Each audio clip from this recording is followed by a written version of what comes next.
Hello and welcome. This is PappaZappa here with my fifth Let's Play and my second, well, technically my first group comm, introducing my friend Tankman Hello, I am Tankman, and I love games. and my friend Geo. Hello, I'm Geo. I like history and stuff. Excellent. And we're here to bring you today Hearts of Iron 4 on the latest update with the Graveyard of Empires expansion. I'm going to be playing as the Soviet Union here with my friend Geo. He'll be co-oping, taking care of the Navy and the Air Force. And then my friend Tankman will be on the Netherlands. He's decided he will go down the path of destruction and try and fight the Japanese off in Indonesia by sacrificing mainland Netherlands. With that The being rubber said, shall not fall. that being said, we'll go ahead and get things started. So how have you guys been? I've been doing well. My internship is going very well. That's good to hear. The weather is hot. Geo, I hear you've been working on a game in Unity. Well, it's mostly a tutorial of sorts that I did. Not right. I saw a lot of mistakes and I learned a lot from those. That's good to hear. So, my recommendation as the Soviet Union is to delete all of your naval orders because it's irrelevant if you have more ships or not. What you have at the start is fine. There's no need to build aircraft because, again, well, no. I mean, what you have at the start is fine. That is technically true.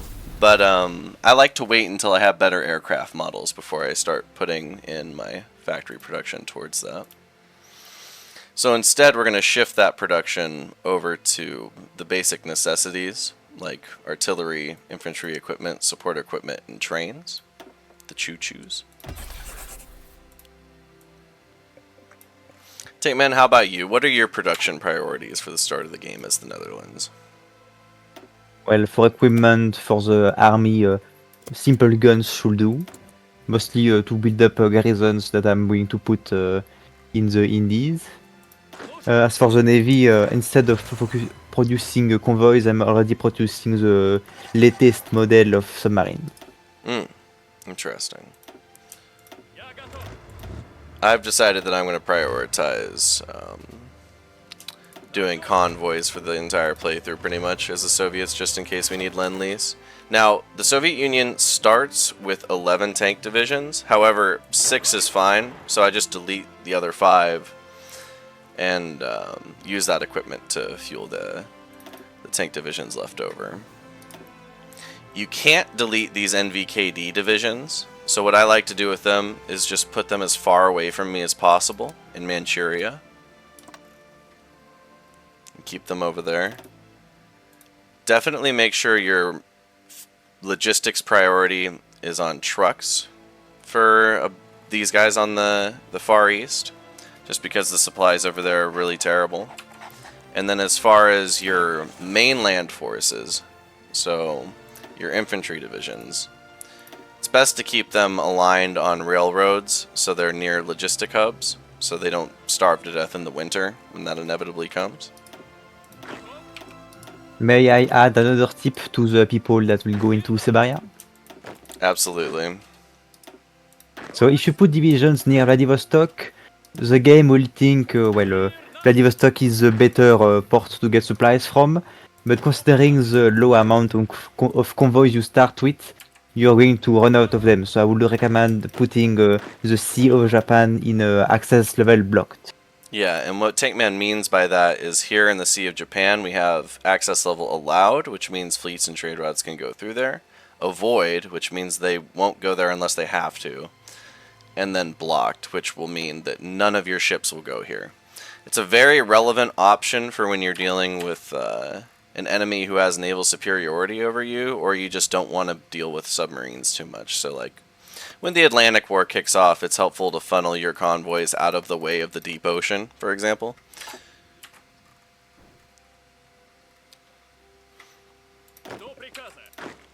We do not have enough rifles. Need more. That is for sure. Now, Geo, do you mind walking our viewers through what your air strategy is for dealing with the Germans this playthrough? bomb them until they have nothing left. Alright, so the American approach then. No, it's the Bomber Harris approach. Oh, okay. Fair enough. British Bomber Command. I actually dressed up as him for a report once, and like did a British accent the entire report. Well, South African. He had a very light accent. I tried to do my best to match it completely, and I had a lot of fun doing it. So there's a lot of generals who are going to get purged as the Soviet Union, since we're going down the historical path pretty much for the most part. So definitely don't don't put certain generals in charge of your army, because they're just going to get smoked. But other ones like Zhukov here and Rokovalsky, they're pretty safe. Just be on top of the Great Purges, or else they might be at risk as well. Gonna delete off all of our planes. So Alright. Geo, do you have the resources taken care of? I think I need to get some more rubber before we. I'll just get from the Indies since, well, because it's Tankman's plan B, so.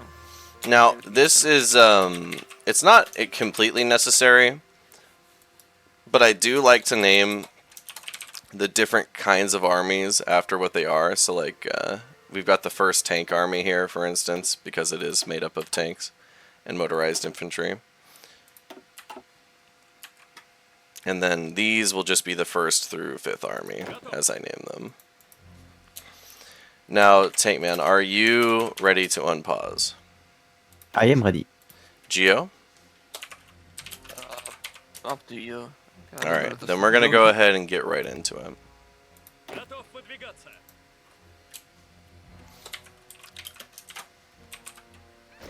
Oh, turn caps lock on there. We also don't have a lot of tracks for supplies, it says. Oh yeah, don't worry so much about that. It'll be fine.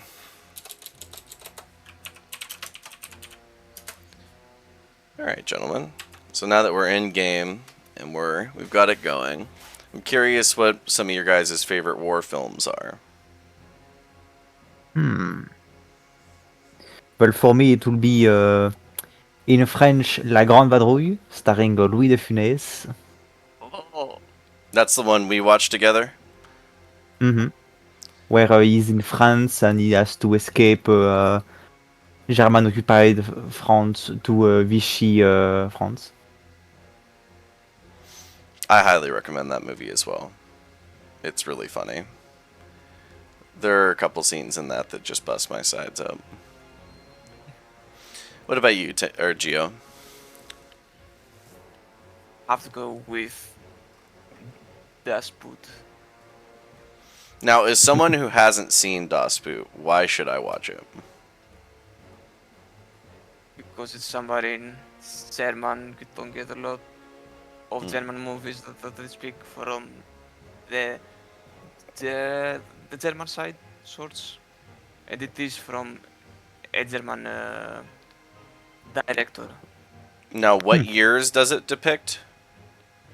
It starts from, I think it's from the 40s after the fall of France. Okay. And does it end at the end of the war, or does it end in like 42, 43? I think 43, yeah, because it's after the, yeah, I'm not gonna spoil anything. Gotcha.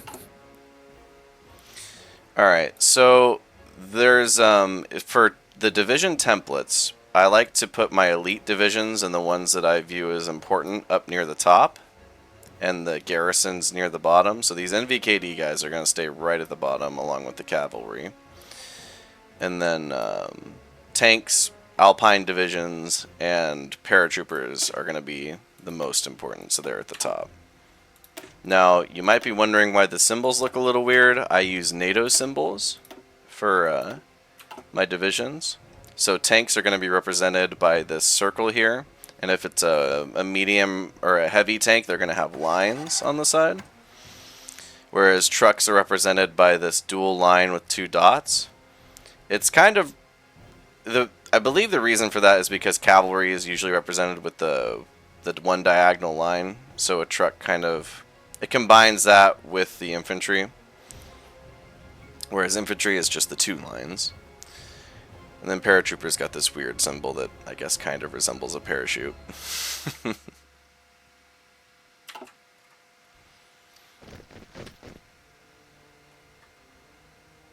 I'm going to put the name on exercises since we got a lot of oil. Gotcha.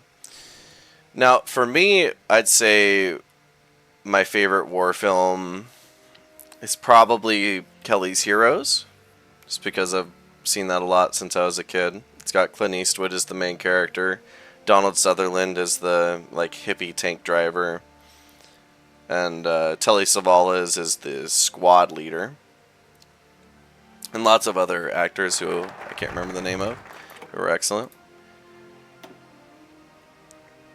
Alright, now that we've taken the path of Marxist-Leninism, we're going to go down the center, just to keep going down Stalinism.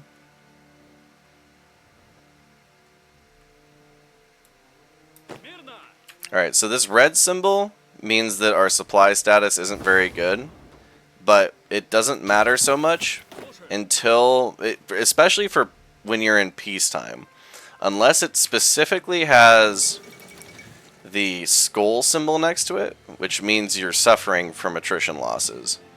Because it's just red, that basically doesn't mean anything, but now you can see this skull right here. It means we're suffering technically 0%, but it's a rounding error, so it's a little more than that technically. Tankman, what is some advice you have for a newer player trying to avoid supply penalties? Well, first of all, using the supply map mode to spot where the supply nodes are, and finding where eventual weak spots will be if a lot of units will be put in specific areas, which will pressure the front to lose to attrition, and preemptively level up railways so that well, it increases the flow of supply. And the way you level up railways, if anyone is curious, is by going into this construction tab and just clicking on the railway button, and you can either click on the level button here, or you can physically place down a railway, and that will build a level 1 railroad. Now, you can shift click as well to upgrade to the maximum like that, but we're not going to worry about upgrading railways for now. My friend Geo has assigned civilian factories for the first couple years, because as the Soviet Union, our goal is to make a big enough economy that we can survive the German onslaught in a couple years. It should be easy. We have a pretty good strategy in mind. You guys will see when the time comes. Tankman knows the strategy, and I've informed Geo before we started.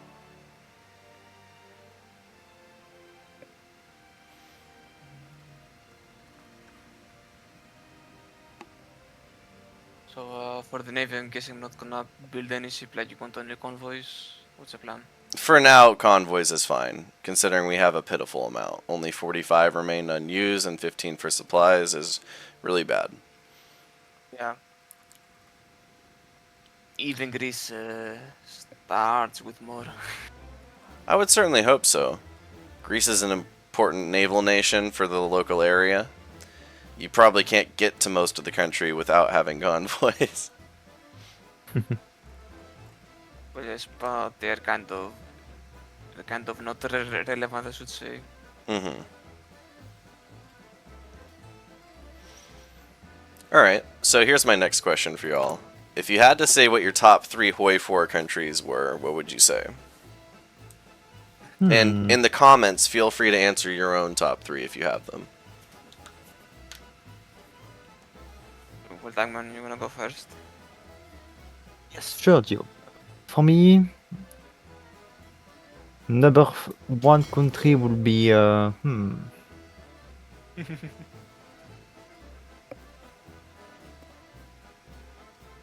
quite arduous. Oh, wait, okay. I think it will be China. I really enjoy my Chinese playthroughs, as I have a very good strategy against Japan, which allows me to increase my amount of factories and divisions. And I enjoy this limitless pool of man that I can pull into the field. Second place will be.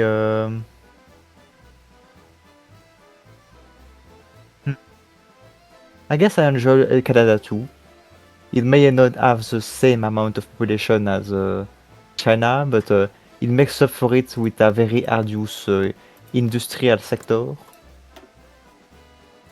And thirdly, I really like Italy. It's a bit hard to play, but once you mastered the strategies and tactics to fight off the allies in Africa, it's rather easy. Okay. How about you, Geo? Well, number one has to be Greece. I mean, I've played them a bunch of times. I have fulfilled the Megaletia quite a lot as well. But I have to say, like, seen everything.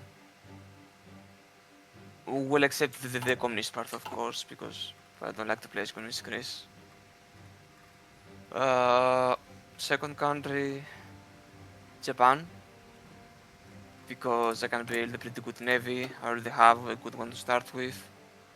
So, also, yeah, I get to bully China a lot.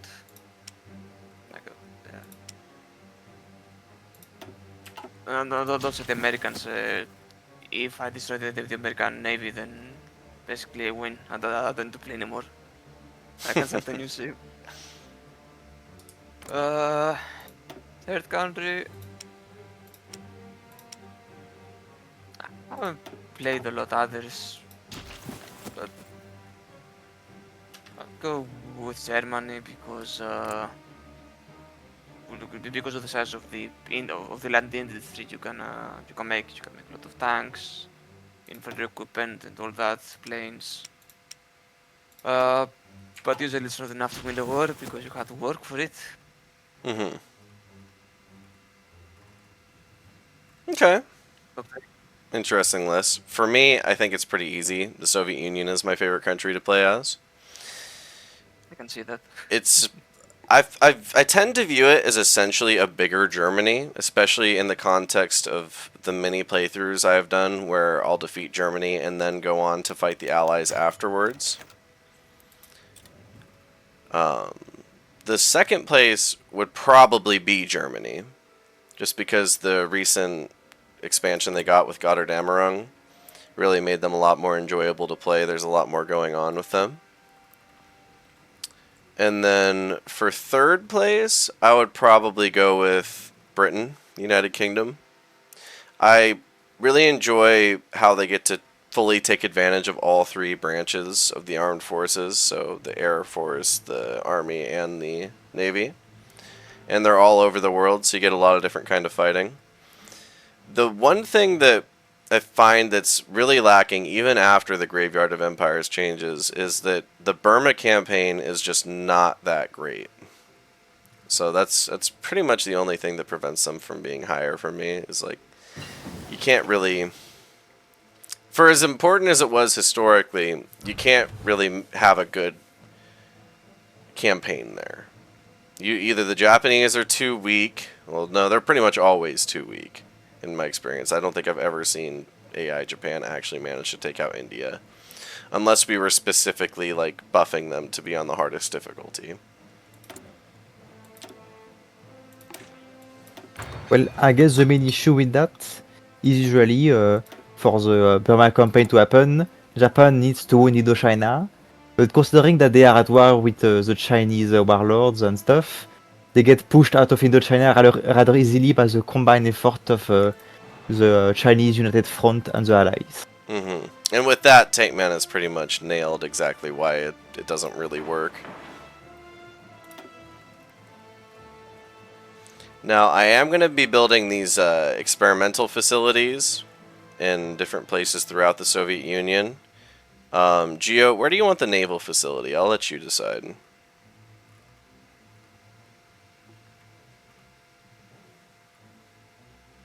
Where's a good naval facility? Probably below Murmansk. Like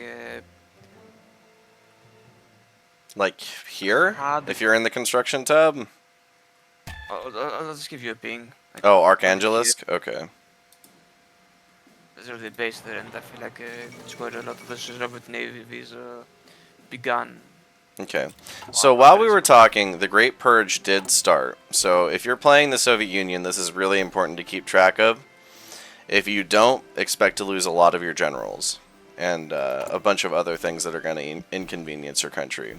Now, the focus we selected, the Stalin Constitution, was timed so that it will prevent us from accruing too much political paranoia. And that's how we're going to spend much of the early game, is by going down this sub-tree here and just getting through the purge as fast as possible. Now, ideally, we're going to get through it somewhere between like February and September of 1938. And hopefully we lose none of the generals who weren't killed historically. So, by generals who were killed, Tukhachevsky, one of the early pioneers of armored doctrine, he's going to die. Alexander Yegorov, he's going to die. Vasily Blucher, he's dying for sure. So there's definitely going to be a couple people who are getting smoked. So definitely keep that in mind if you're playing the Soviet Union. Don't invest too much of your command power into them. Now, someone who it is safe to invest into is Semyon Timoshenko. You can upgrade him, and I always end up doing that because I like using him as the tank field marshal. Field marshals are important because they have these traits that only they can have, like offensive doctrine and logistics wizard, which will apply to all of the armies below them. And half of their stat, is it half or is it all of their stats, Tankman, that get applied to the armies below them? They lose 2 of every stat.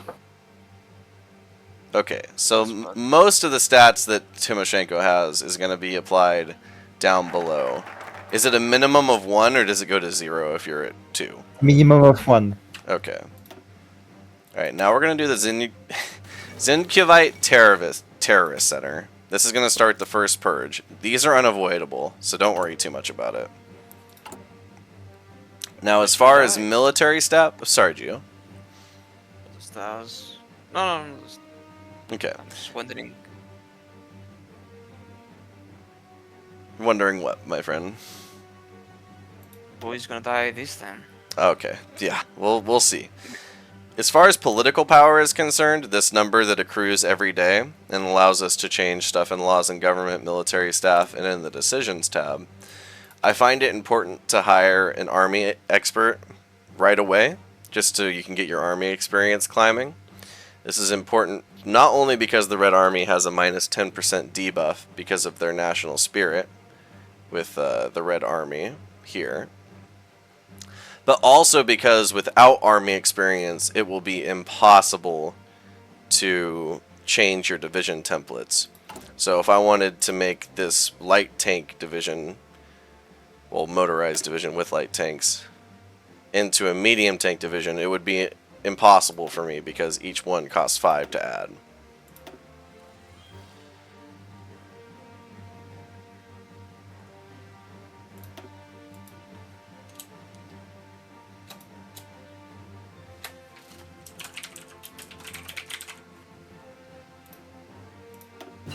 Fine.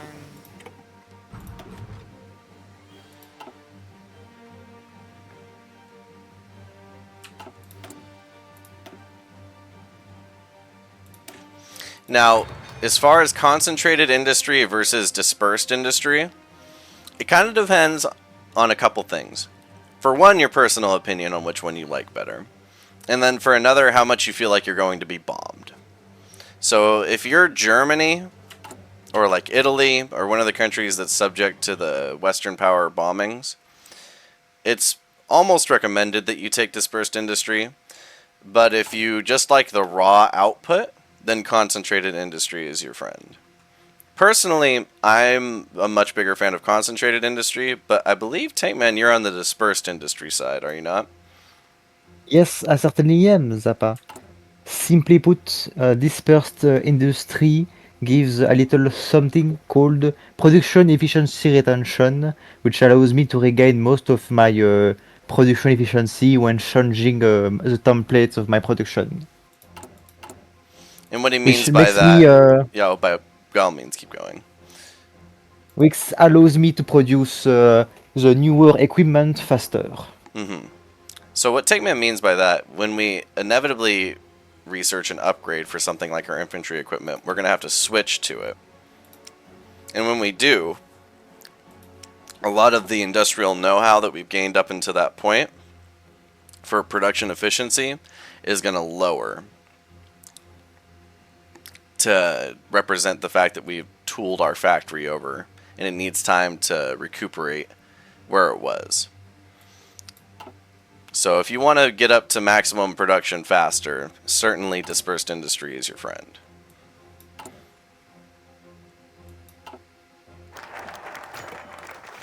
Alright, and looks like the first Moscow trials happened. This time it looks like we lost just a bunch of government employees. We're going to go ahead and secure the administration. Now, you can time the paranoia because it's a weekly gain of 2%. And 70 days is going to be 2 months and some change. And 2 months and some change is about 8-9 weeks. Which means that we're going to get around 20% paranoia. Which basically, this secure the administration focus is going to completely negate.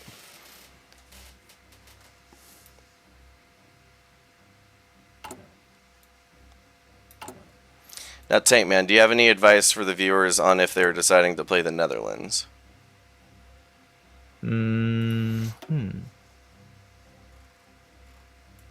My first advice would be to choose between whether you wish to defend the Dutch East Indies or defend the continental Europe, because doing both at the same time is impossible, to put it lightly, as the resource to be invested cannot be shared between the navy and the army. And it would be to get rid of the Krigsjaren as fast as possible.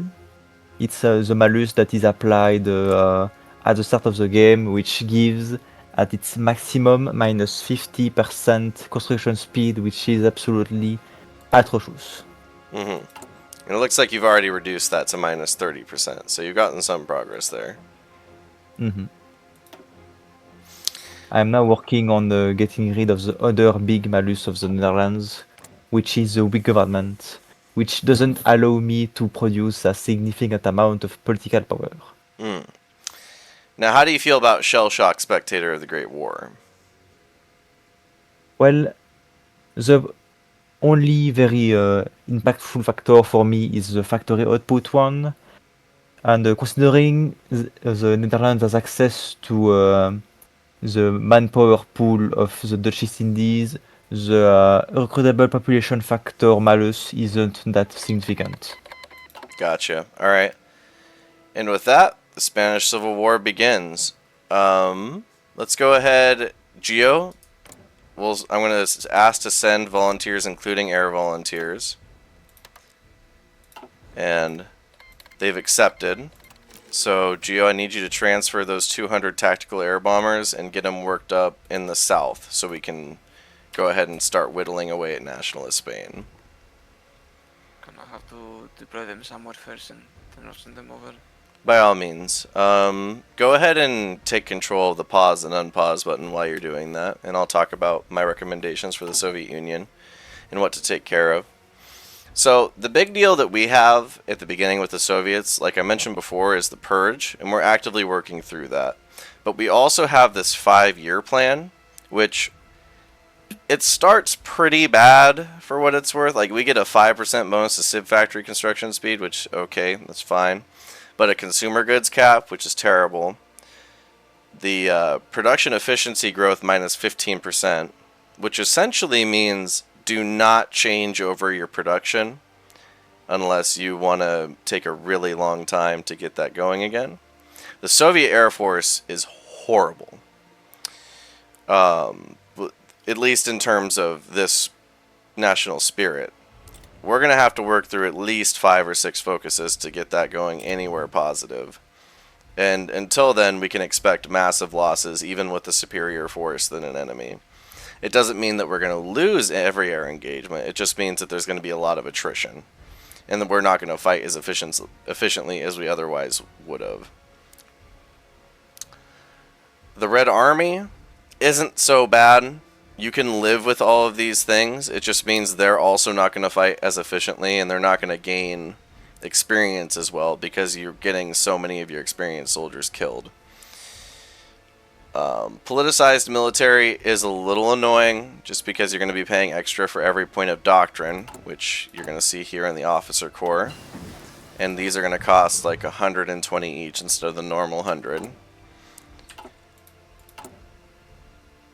And then you're also going to be paying more for your commander abilities, which comes from your command power. And command power is a very important resource in Hoi 4. It's going to let you use your leader abilities, which are usually really powerful and helpful in certain circumstances.